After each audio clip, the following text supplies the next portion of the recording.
Actualmente ellos utilizan, por ejemplo, la trata de personas genera tanto dinero que es difícil directamente ingresarlo al sistema financiero. Entonces utilizan bares, restaurantes, spas, salones de belleza para mover esas cantidades de dinero. Aquí los expertos colombianos decían también que compras de bienes a través de terceras personas, no necesariamente las personas cercanas o los círculos cercanos a ellos, sino los más lejanos, e incluso de lugares donde las residencias de ellos son los más lejanos, para esconder realmente la manera como ellos mueven estas grandes ganancias. Para combatir este flagelo, autoridades de Estados Unidos manifestaron su apoyo a las instituciones nacionales. La Embajada de los Estados Unidos, nosotros nos hemos sumado a los proyectos impulsados por el gobierno de Guatemala porque comprendemos de la trata de personas es un fenómeno que priva a millones de personas de su dignidad y su libertad. Además, que socava la seguridad nacional. Muy bien, vamos a analizar entonces el tema de la trata de personas, pero sobre todo también cómo estos grupos delincuenciales se han ido fortaleciendo a tal punto de incluso ingresar el dinero ilícito que han ido generando, pues blanqueándolo, pudiendo establecer diferentes formas de ingresarlo al sistema y de esta manera entonces pues seguir pues operando, incluso ir pues fortaleciéndose, ir creando distintos negocios. Ya lo han dicho las autoridades, desde salones de belleza y varios comercios que pueden ir estableciendo con estas ganancias que vienen de algo ilícito, licenciado. ¿Cómo poder frenar esta situación? El blanqueo de capitales se da en todas las estructuras criminales, no solo en trata de personas. Sí, totalmente. El hecho de la compra de inmuebles o de algún tipo de negocio no es nada nuevo, eso es de lo más antiguo. Por lo tanto, yo creo que no tienen bien claro hacia dónde va ese dinero. Hoy las rutas que siguen normalmente se dan en compra de Bitcoin, se dan en algún tipo de depósitos en paraísos fiscales o se dan pues con la compra de muebles e inmuebles en términos generales. Pero digamos, es muy complicado de perseguir cuando el tema es, por ejemplo, con monedas digitales o cuando está en paraísos fiscales. Cuando se compran bienes muebles o inmuebles es mucho más fácil poder seguir las rutas del dinero.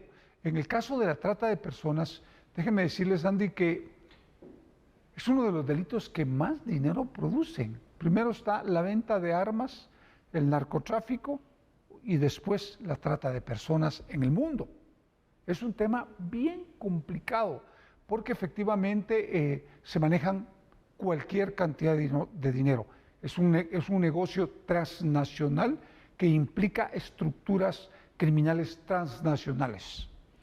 Sí, y este es el punto, se habla sobre cómo se puede evitar que puedan ingresar el dinero a los bancos del sistema y puedan también realizar el blanqueo, cuando también sabemos que las estrategias cada vez también van evolucionando y hacen algo complicado poder identificar entonces qué transacción puede ser derivado de la trata de personas y bueno, del resto de ilícitos que también buscan este objetivo. Es que es muy difícil, el rastreo se puede hacer cuando usted coloca el dinero en cuentas específicas aquí o fuera de acá, porque sí hay mecanismos. Es decir, la superintendencia de bancos a través de la IBE manejan todo ese sistema y están enlazados en el mundo. Pero es muy difícil cuando, por ejemplo, usted compra las Bitcoin, porque no tienen ninguna manera de poderlas rastrear. De hecho, la utilizan muchísimo la criminalidad organizada en términos generales. De ahí tienen los paraísos fiscales. Acuérdense que mucho de ese dinero entra y sale en efectivo. ¿Y qué es lo que la gente no sabe? Sale, entra y sale en efectivo. Y si yo les contara que entran furgones o salen furgones, es increíble, pero es una realidad. Entonces, ese dinero se puede lavar y es muy difícil de poder rastrearlo. Otra cosa son los bienes que se adquieren en el país, tanto muebles como inmuebles, porque es mucho más fácil rastrearlos. Y hoy pues ya hay instituciones tan serias como la Superintendencia y la IVA especialmente, que son las que verifican hacia dónde va ese dinero o qué se compra con ese dinero, cómo se compra, etcétera. Porque cuando se hace un depósito mayor de una cantidad determinada, y uno no ha hecho esos depósitos de manera constante o se gana menos, inmediatamente se enciende una alarma que llega a la IVE. Sabemos entonces que la trata de personas ha sido un ilícito y ha sido también, ha generado estructuras que cada vez se van fortaleciendo, que incluso podríamos hablar, licenciado, que estas estructuras no solamente se dedican ya a la trata de personas, sino que también ya se ven relacionadas con otros delitos como el tráfico de armas, por ejemplo, el narcotráfico podría ser otra situación también. Claro. ¿Realmente está ligado también con otras estructuras o van entonces incorporando otras formas de operación ilícitas? Entonces, por eso es importante que las autoridades les puedan prestar también mayor pues atención para poder desarticular las estructuras y poder evitar entonces que se vayan utilizando distintas formas de que se puedan establecer comercialmente dentro del país. Le voy a poner varios ejemplos a los guatemaltecos. Por ejemplo, las rutas del narcotráfico también son utilizadas por los traficantes de migrantes, por la trata de personas, por el trasiego de armamento, por el lavado de dinero, por el contrabando. Es decir, una ruta sirve para todos, porque muchos de esos negocios están interrelacionados con una sola estructura criminal o con dos estructuras criminales. Por lo tanto, una estructura que puede dedicarse al narcotráfico en términos generales también tiene un apéndice que puede estar viendo el tema de trata de personas o pornografía infantil o trasiego de armamento, o colaboran entre sí para eso. Así es, vamos a ir con unos datos porque también es importante que usted pueda conocer estas informaciones para el análisis y poder fortalecer también la información que le damos acá. En febrero pasado se aprobó una reforma a la ley de migración para que las personas que se dedican a la trata de personas, específicamente el traslado de migrantes, sean sancionados con mayor severidad. Las reformas a la ley de migración incluyen el artículo 103, el cual establece que el delito de tráfico ilícito de personas lo cometen aquellos que faciliten el ingreso, permanencia o salida ilegal del territorio nacional de una o más personas extranjeras con el fin de obtener un beneficio directo o bien indirecto. Para los responsables se decretó una pena entre 10 y 30 años de prisión inconmutables, así como una multa también. Pero vamos a hablar acerca del crimen y cómo ha ido evolucionando la trata de personas, porque tiene marcadas ciertas características también fundamentales para que sus acciones criminales sean exitosas, entre ellas el hecho de ser crimen transnacional y tener entonces esos vínculos que ya el licenciado Clavería nos ha mencionado. Por su posición estratégica geopolítica, Guatemala es un país donde el crimen organizado actúa tanto en temas de trata de personas y lavado de dinero como el resto que ya se les ha indicado. El combate ante ambos delitos necesita mejores controles sin duda alguna y una legislación más fuerte también para poderlos perseguir y sancionarlos. Además de la coordinación transnacional que es clave para este tipo de delitos. Y es que a este punto voy.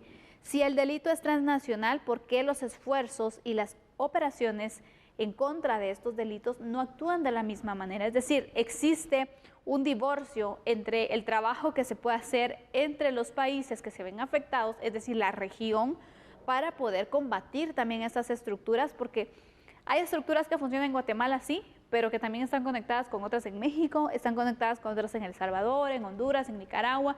Entonces, ¿por qué las autoridades no trabajan de esta forma también para hacer más fuerza y combatirlas? Sí lo han hecho y el resultado ha sido satisfactorio. Aunque no permanentes. No es permanente, no se puede, porque los costos son muy altos. Y por ejemplo, para que usted tenga una idea y los guatemaltecos tengan una idea, la trata de personas se da en dos vías. Una en la vía local, cuando por ejemplo a una persona se la traen de un municipio de cualquier departamento de Guatemala, se prostituye y se deja trabajando en Guatemala o se esclaviza como trabajadora, etcétera. y la otra es la internacional. Pero la internacional, así como puede salir una persona de aquí de Guatemala para México, puede salir de aquí de Guatemala para otros continentes. Es decir, tienen una estructura tan bien montada que efectivamente los resultados son impresionantes. Y se lo digo, y los mecanismos que utilizan. Porque si usted se mete a ver en redes sociales, para los padres de familia, cuidado con sus hijas y cuidado con los jóvenes hombres, porque las redes sociales invitan a que participen los jóvenes en concursos, en certámenes, en escuelas de modelaje, en muchas cosas que no es más que un mecanismo para la trata de personas. Así es, y es un momento también de poder prestar atención en qué instante se puede estar cayendo en una situación así, o puede ser una alerta, una amenaza en la que podemos ser víctimas también, porque sabemos que los tratantes llegan de diferentes formas, especialmente claro, cuando son con fines para esclavizarlas, para la prostitución, por ejemplo, porque la trata de personas se presenta de diferentes formas. También el coyotaje es otro de los puntos que genera muchísimo dinero y que también entonces es parte de una estructura transnacional que opera, porque hay que llamarlo como es. Es decir, no es la persona que los está trasladando de forma ilegal, una persona que nos está ayudando, no, porque ganan dinero y es una suma bastante alta a costa de los sueños y de las ilusiones que una persona tiene de poder llegar a Estados Unidos principalmente. Y sabemos que en el camino pasan muchas cosas, desde que les introducen droga para que puedan trasladarlo. Sí. Bueno, no pagaste completo, entonces llévate esta droga y ahí pasa. O bien los secuestran, extorsionan a las familias, piden rescates también. Son algunos de los delitos. El tráfico de órganos es otro de los temas que también se da dentro de este mismo coyotaje, dentro de la trata de personas. Es que lo que sucede es que hay la diferencia entre traficantes de migrantes y trata de personas es un hilo tan delgado que en algún momento pueden unirse. Y eso es precisamente el problema, porque lo que puede empezar como tráfico de migrantes puede terminar como trata de personas, porque las estructuras criminales se manejan con coyotes y se manejan con personal que es el que capta y va convenciendo a jóvenes hombres o mujeres para participar en la trata de personas y la pornografía infantil. Todo esto está indirectamente relacionado, todo, absolutamente todo. Por lo tanto, hay que ser muy cuidadosos, Andy. Yo creo que tal vez lo más importante es que los guatemaltecos, padres de familia, tomen nota de la importancia y el cuidado que hay que tener con los hijos, especialmente en las redes sociales hoy. Claro. Déjeme decirle, ese es el mecanismo que hoy se utiliza precisamente para convencer a sus hijos o hijas y podérselos llevar y explotarlos sexualmente o esclavizarlos en trabajos. Nos quedamos con esa conclusión, licenciado Clavería. Y es importante que usted pueda tener esta información también y tener muchísima precaución con